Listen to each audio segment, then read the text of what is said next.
Good morning students.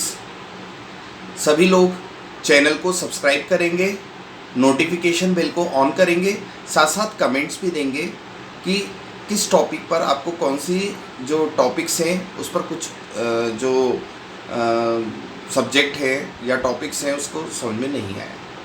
आज हम लोग प्रिंसिपल ऑफ मैनेजमेंट पढ़ेंगे, बिजनेस मैनेजमेंट का chapter 2। Guidelines principle of management का मेन फैक्टर होता है। रूल्स होते हैं प्रिंसिपल ऑफ मैनेजमेंट, प्रबंध के सिद्धांत ये नहीं, उनके रूल्स नियम। तो गाइडलाइन उस आपने जो एक प्रिंसिपल ऑफ मैनेजमेंट एक रूल बनाया उसका एक्शन क्या होगा और उसकी इफेक्टिव रिलेशनशिप बिजनेस और आपने जो रूल्स बनाए उसके लिए क्या होंगे। तो प्रिंसिपल ऑफ मैनेजमेंट प्रबंध के सिद्धांत का मतलब ये होता है कि एक बिजनेस को आप कैसे कंट्रोल कर रहे हो, एक व्यवसाय को आप कैसे नियंत्रित कर रहे हो। प्रिंसिपल ऑफ मैनेजमेंट वो होता है, उसमें तीनों चीज़ें चाहिए, गाइडलाइन, एक्शन और रिलेशनशिप। इफेक्टिव होनी चाहिए तीनों चीज़। गाइडलाइन मतलब किसी को डायरेक्टिंग करना, निर्देश देना। एक्शन उसके लिए आपके पास कार्रवाई क्या होगी, कैसे एक्शन करोगे। इफेक्टिव रिलेशनशिप यानी आपके उनसे अच्छे संबंध कितने अच्छे। नेक्स्ट टॉपिक में हम पढ़ेंगे, सब लोग स्क्रीन पे देख रहे हैं, characteristics of nature principle of management का। सबसे पहले fundamental truth but not absolute. Absolute नहीं होता। देखिए रूल्स बनाइए, नियम बनाइए, सभी जगह फंडामेंटल ट्रूथ का मतलब होता है कि ऑल ओवर बिजनेस एक्टिविटी, सभी जगह की जो व्यावसायिक क्रियाएं होती है उसमें कार्य करता है। परंतु यदि आप रूल्स को फॉलो करेंगे और बैकअप बिजनेस नहीं देंगे तो फायदेमंद नहीं है, इसका कोई फायदा नहीं। डायनेमिक होता है, डायनेमिक का मतलब सर्टन एक्टिविटीज़ में विशेष परिस्थितियों में लागू हो सकते हैं। Principle of management. Next important topic आप स्क्रीन पर देख रहे हैं, प्रिंसिपल ऑफ मैनेजमेंट के सिग्निफिकेंस, इंपॉर्टेंस क्या होते हैं। प्रबंध के जो सिद्धांत होते हैं, नियम होते हैं, उसके महत्व क्या होते हैं। सबसे पहला, इंक्रीज इन एफिशिएंसी। आपको बिजनेस करने के लिए आपकी एफिशिएंसी क्या होती है, इंक्रीज होती है। एफिशिएंसी का मतलब एफिशिएंट व्यक्ति कुछ अच्छा कर सकता है, उसको वर्क को अच्छी अंडरस्टैंडिंग के साथ कर सकता है। पहला efficiency increase, understanding better. Third number पे उसका रिलेशनशिप वर्कर के साथ अच्छा होता है, मजदूरों के साथ संबंध अच्छे होंगे, आपकी इफेक्टिव रिलेशनशिप सबके साथ अच्छी होगी तो आपके रिजल्ट्स क्या होंगे, अच्छे होंगे। और मैनेजर उसको डायरेक्ट करते हैं, इंपॉर्टेंस दोबारा सुन लीजिए। एफिशिएंसी इंक्रीज होती है, कार्यक्षमता में वृद्धि बोलते हैं उसको हिंदी में।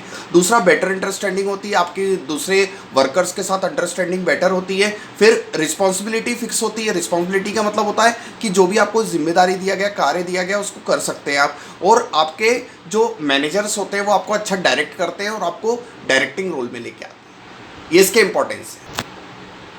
नेक्स्ट टॉपिक सभी लोग स्क्रीन पे देख रहे हैं, प्रिंसिपल ऑफ मैनेजमेंट के जो फादर थे हेनरी फ्योल, 1841 फ्रांस में डेट ऑफ बर्थ, जन्म हुआ था इनका। प्रबंध के सिद्धांत के जो प्रमुख है हेनरी फ्योल है, उनका जन्म फ्रांस में 1841 में हुआ था। Born in France 1841। स्टार्टिंग में इन्होंने कोल माइनिंग कंपनी में एक जूनियर एग्जीक्यूटिव स्टार्ट किया था। आफ्टर लॉन्ग सक्सेसफुल ईयर उन्होंने उस माइनिंग कंपनी में जो एक बहुत लॉस में थी उसको प्रॉफिट अर्न बिगेस्ट मार्जिन में तक पहुंचाया। और जब रिटायरमेंट हुए तो एग्जीक्यूटिव मैनेजर, डिपार्टमेंट मैनेजर, बहुत अच्छी पोस्ट पर रिटायर। कहने का मतलब है कि उनके जो प्रिंसिपल ऑफ मैनेजमेंट थे वो 14 थे उस समय। तब उन्होंने कंपनी को स्टेब्लिशमेंट किया था, जूनियर एग्जीक्यूटिव थे